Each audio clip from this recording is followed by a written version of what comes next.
कि 7 तारीख के दिन ये इसका नाम महबूब है, इसको अपना मेरा महबूब बना लो। आप बोलो ना, क्यों नहीं मुंह खोलते? अगर नरेंद्र मोदी भी यहाँ पर आएगा तो उस कामयाबी को नहीं रोक पाएगा।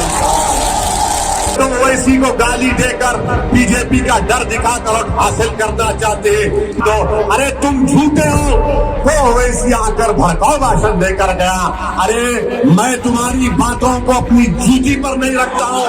अगर आज नीतीश कुमार नरेंद्र मोदी के साथ बैठकर दूध पी रहे हैं तो इसका जिम्मेदार आप कि ओवैसी वोट कटवाए।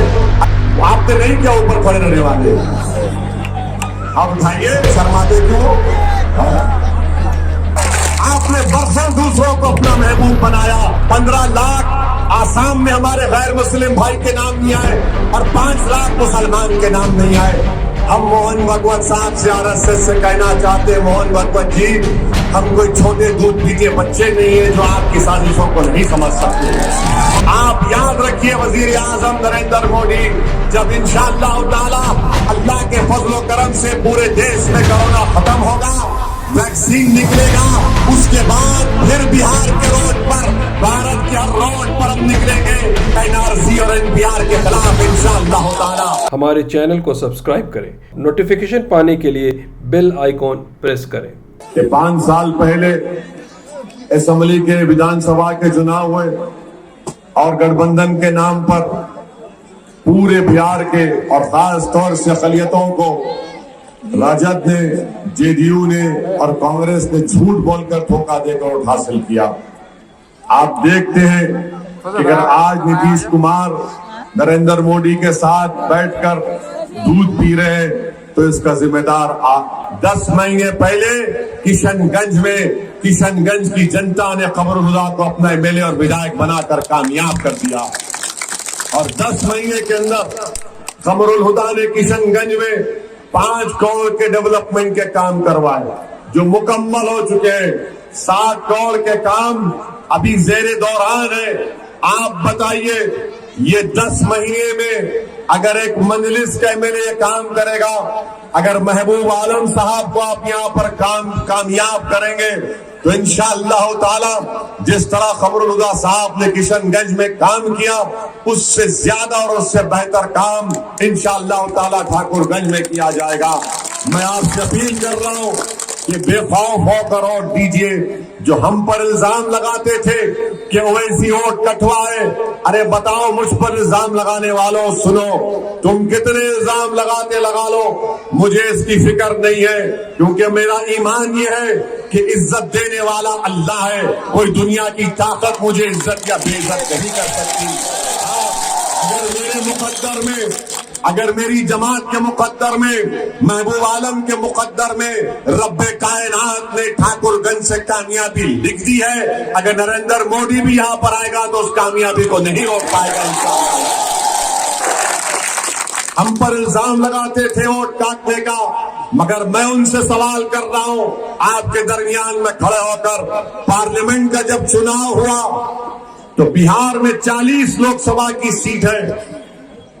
40 लोकसभा की सीट में एक सीट पर भी राजद कामयाब नहीं हुई और हम पर इल्जाम लगाने वालों ये जवाब दो, क्या किशनगंज में अगर अख्तरुल ईमान नहीं खड़े होते तो वो सीट भी जेडीयू जीत जाती।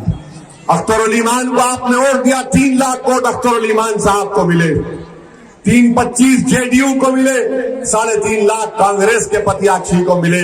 बताओ फिर वोट कौन काट रहा है? मैं आपको कह रहा हूं, याद रखो, मेरी इस बात को ज़हन नशीन कर लीजिए कि ना कांग्रेस के पास उसका रिवायती वोट है, ना आरजेडी के पास उसका रिवायती वोट है, ना जेडीयू के पास कुछ वोट है। अगर इनके पास कोई वोट है तो ओवैसी को गाली देकर बीजेपी का डर दिखाकर वोट हासिल करना चाहते हैं। मैं आपसे कह रहा हूं, हरगिज मत डरिए किसी फिरका परस्त पार्टी से। भारत में सब बराबर है, कोई बड़ा नहीं, कोई छोटा नहीं। भारत के संविधान में हर एक की जान की कीमत बराबर है। सवाल यह है कि तुम्हारे लिए लड़ने वाला कौन है? तुमने बरसों सेकुलरिज्म के ढकोसले वादे के ऊपर तुमने उनको वोट दिया, कभी राजद को कामयाब किया, कभी जेडीयू को कामयाब किया, कभी कांग्रेस को कामयाब किया। बताओ हमने क्या हासिल किया? हमारे नौजवानों का मुकद्दर गरीबी और मुफलिसी बन गया, बेरोजगारी बन गई, पुलिस की लाठियों का शिकार हम बने। हमारा सीमांचल का इलाका पूरा पसमानदा बना के रख दिया, और इलेक्शन आता है तो कहते हैं सेकुलरिज्म का साथ दो। अरे तुम झूठे हो जो हमारे इलाके को भूल गए, हमारे गांव को भूल गए। बाढ़ आती तुम नजर नहीं आते। हमारे बच्चे भारत के कोने कोने से लॉकडाउन के बाद बहादुरगंज को आए, ठाकुरगंज को आए, किशनगंज को आए, तो कोई नजर नहीं आया। कौन नजर आया? क्वारंटाइन के सेंटर में खबरुल हुदा जा रहा है, अख्तरुल ईमान जा रहा है, आदिल जा रहा है, आप लोग जा रहे हैं। मेरे अजीज दोस्तों और बुजुर्गों, एनपीआर एनआरसी की लड़ाई हुई। एनआरसी का एहतजाज आपने किया था ना? सबने किया था ना? कितनों ने किया था? हाथ उठाइए। एनआरसी का आपने नहीं किया, ऊपर खड़े रहने वाले आप उठाइए, शर्माते क्यों? अब हम सब ने एहतजाज किया।